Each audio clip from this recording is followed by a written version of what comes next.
Hello friends, let's start our new topic which is shoulder joint. It is a very important 15 marks question, or we can say that the essay question in a university examination.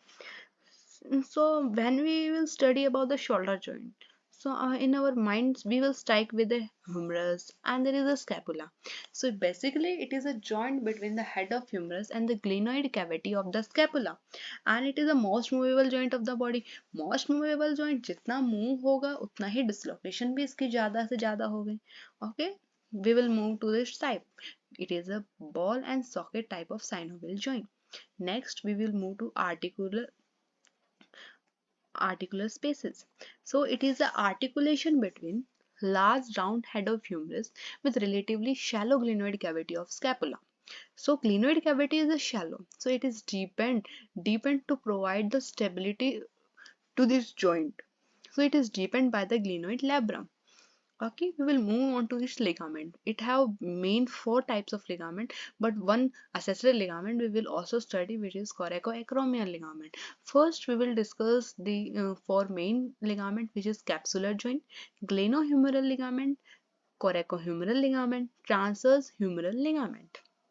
So first, we will move on to capsular joint. So capsular joint is a thin layer of joint capsule which surrounds the glenohumeral joint. Medially, it attaches to the margin of glenoid cavity and beyond to the glenoid labrum, and laterally it attaches to the anatomical neck of the humerus. And medially, its attachment extends toward the supraglenoid tubercle, where it encloses a long head of bicep brachii within the joint cavity. So, inside the joint cavity there is a synovial fluid present, and synovial fluid membrane called it synovial membrane. The synovial membrane, it forms a tubular sheath around the tendon of bicep brachii when it is lying the bicipital groove. Okay, and it also communicates with the subscapular and the infraspinatus bursa. So there are three apertures present in our joint capsule. There is an opening between the tubercle of a humerus for passage of long tendon of bicep brachii. It allows communication between synovial cavity and the subscapular bursae. Also allows communication between synovial cavity and infraspinatus bursa also. Okay, our second ligament is called as glenohumeral ligament. So it has a three thickening: superior, middle, and inferior glenohumeral ligament. If you see the diagram, then you see that there is a defect exists between the superior and the middle. Defect means there is a space, some space between the superior and the middle glenohumeral ligament, where anterior dislocation of the shoulder joint can be. Okay, and this ligament is only visible from interior of this joint. Third joint our as a coracohumeral ligament. देखो, आप नाम से ही समझ सकते हैं. कोरेको मतलब coracoid process of scapula. Humeral मतलब ह्यूमरस के किसी पार्ट पे अटैच हो रहे हैं, मतलब हमारा base of the coracoid process to the greater tubercle of humerus जाता है, और ग्रेटर ट्यूबरकल हमारे एंटीरियर एस्पेक्ट हो सकता है. तो हम वन लाइन एक सेंटेंस एक अच्छा बनाए तो हम कह सकते हैं from the base of the coracoid process to the anterior aspect of the greater tubercle of the humerus. And fourth one is transverse humeral ligament.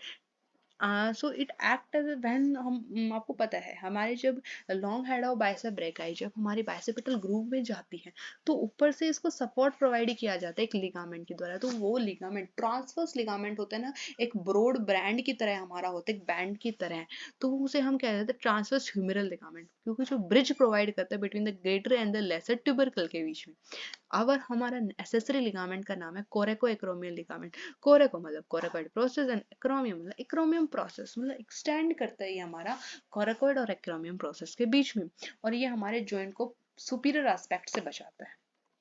Okay, let's move on to the relations of the shoulder joint. If you study the relation, you clearly see this diagram. In this diagram you see in the superior region you see the coracoacromial arch. Coracoacromial arch is formed by three structures: coracoid process, acromion process, and इन दोनों process के बीच में एक ligament होता है जिसे हम क्या कहते हैं, कोरेकोएक्रोमियल. इसे हम क्या कहते हैं, कोरेकोएक्रोमियल लिगामेंट. सो तीनों को मिलके हमारा क्या कहा जाएगा, कोरेकोएक्रोमियल आर्च. एंड डेल्टोइड मसल हमारी तीनों ही डायरेक्शन में प्रेजेंट होती है, सिर्फ एक डायरेक्शन को छोड़ के हमारे इंफीरियरली डेल्टोइड प्रेजेंट नहीं होती है. and there is a subacromial bursa and there is a supraspinatus muscle. Superior relation खत्म। अब हम एंटीरियर रिलेशन में आते हैं। एंटीरियर रिलेशन के अंदर हम देखेंगे सबसे पहले सबस्कैपुलर मसल आएगी। सबस्कैपुलर बर्सा हमारा प्रेजेंट होता है। अब देखो हमारा कोराकॉइड प्रोसेस अगर देखेंगे तो कोराकॉइड प्रोसेस की टिप से दो मसल्स आती है हमारी। कौन कौन सी मसल आती है, देखो ये याद रखना, टिप ऑफ कोराकॉइड प्रोसेस से दो मसल का ओरिजिन होता है और वहां पे एक मसल्स का इंसर्शन होता है। दो मसल का ओरिजिन कौन कौन सी मसल है, short head of coraco sorry short head of bicep brachii and the coracobrachialis. And insertion किसका होता है हमारा, पेक्टोरलिस मेजर मसल का इंसर्शन होता है। बहुत ही इंपॉर्टेंट वाइवा क्वेश्चन है, आपको याद रखना है ये। ओके, अब हम मूव करते हैं हम इसके पोस्टीरियर एस्पेक्ट में। पोस्टीरियर एस्पेक्ट में देखेंगे तो डेल्टोइड तो हमारे सबसे पहले ही होगा। देन उसके बाद हमारे पास टेरिस माइनर मसल भी आ जाती है और हमारी इंफ्रास्पाइनेटस मसल भी हमारी इसमें इंक्लूड होती है। अब हम इसके इंफीरियरली देखेंगे, इंफीरियरली टेरिस मेजर मसल आती है।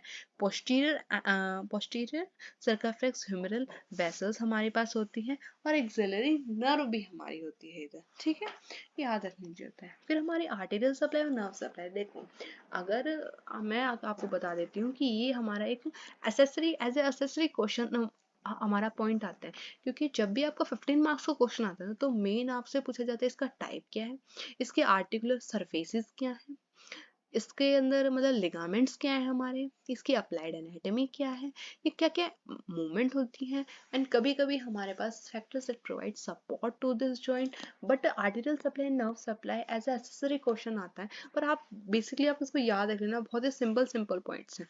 सी देखिए, आर्टेरियल सप्लाई अगर हम देखेंगे तो हमारा क्या है, anterior and the posterior circumflex humeral artery, subscapular artery, subscap suprascapular artery there is, okay.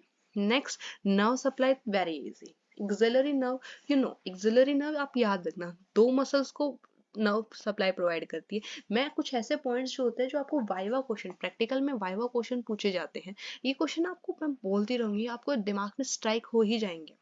Axillary nerve दो मसल्स को प्रोवाइड करती है नर्व सप्लाई, एक तो टेरिस माइनर मसल को and second one is deltoid muscle को, याद रखना।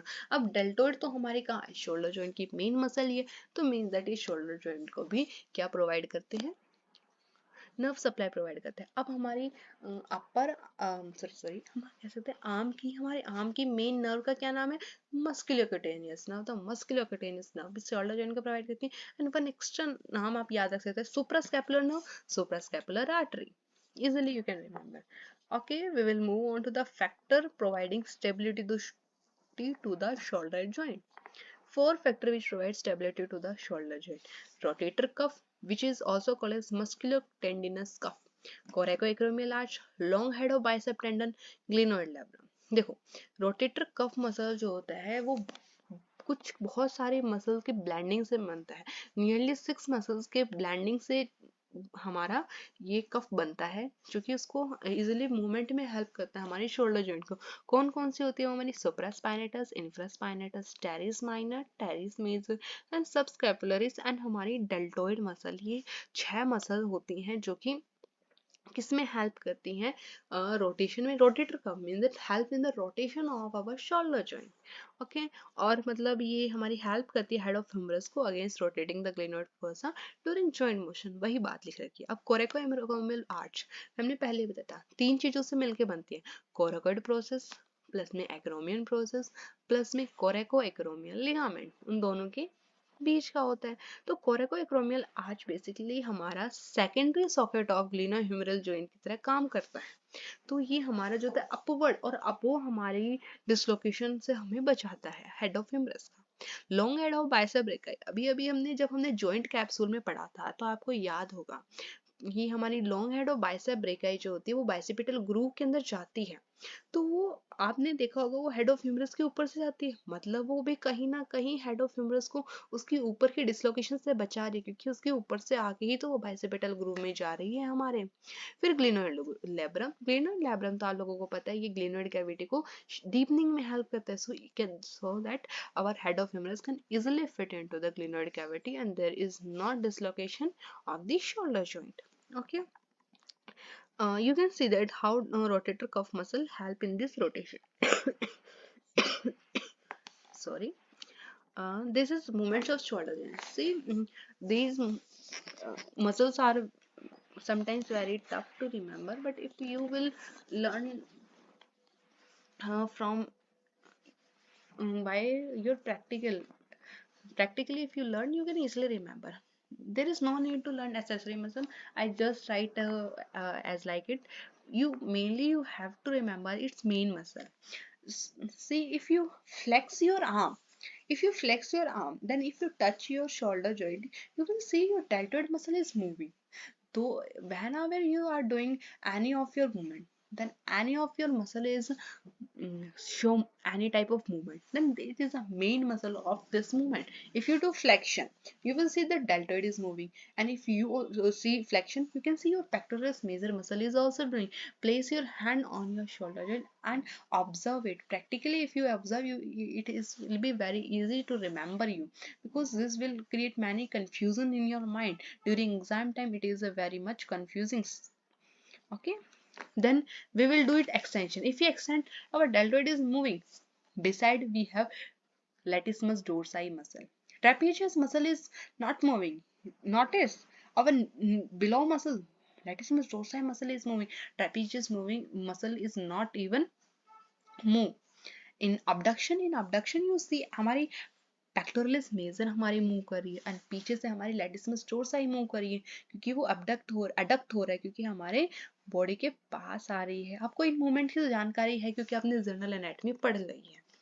हमारी एडक्शन मतलब अबडक्शन, हमारा दूर ले जा रहा है, हमारे बॉडी से दूर ले जा रहा है, तो हमारी डेल्टोइड काम कर रही है एंड सुप्रास्पाइनेटस भी काम कर रही है। मीडियली अगर हम रोटेट करें, मीडियली हमारी सबस्कैपुलरिस हमारी मूव करेगी। if you practically you see, you can easily remember. Lateral rotation you can see हमारे deltoid muscle ही main muscle है जो move करी। in accessory muscle if you want to remember you can remember, but there is a no need, because there our paper are so lengthy, you can't complete all of this. You have to write main points. Okay, in this diagram you can easily see how a person is flexed, how it is extend, abduct, adduct, lateral rotation, medial rotation. On all this rotation if you will combine, then it will become the circumduction movement. Okay, okay, move on to our last topic, which is applied anatomy.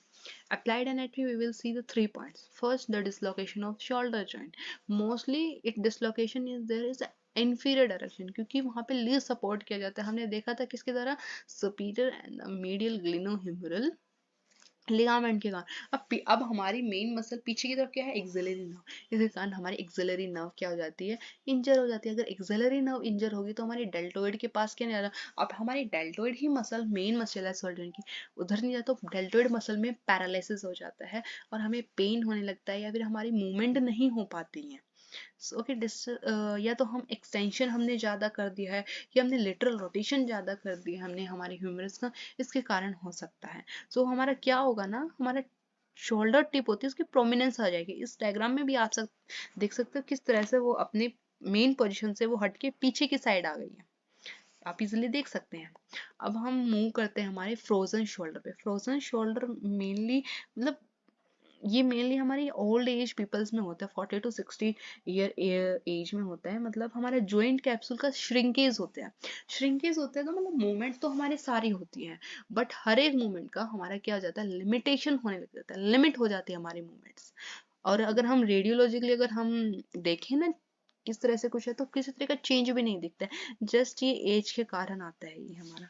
फिर हमारा आता है rotator cuff disorder. अब rotator cuff most common cause है ये shoulder joint का। अगर देखो रोटेटर कफ मतलब वो इजिली मूवमेंट में हेल्प कर रहा है हमारे शोल्डर जॉइंट का। अगर रोटेटर कफ मसल्स के अंदर ही कुछ डिसऑर्डर आ गया, कुछ इंजरी वगैरह हो गई, तो हमारी मूवमेंट अच्छे से नहीं हो पा रही है। कॉमनली जो होता है तब होता है अगर हम हमारे अपर लिम्ब को रिपीटेडली हम यूज कर रहे हैं। हमारे एक हॉरिजॉन्टल लेवल होता है ना, हमारे हॉरिजॉन्टल से अब हम रिपीटेडली अगर हमारे अपर लिम्ब को यूज करें, तो ये उसके कारण ऐसा हो सकता है। या फिर हम कह सकते हैं हमारे सुप्रास्पाइनेटस टेंडन के अंदर कैल्शियम का डिपोजिशन हो जाता है, इसके कारण भी ऐसा हो सकता है। So here we complete our major topic which comes as a essay question.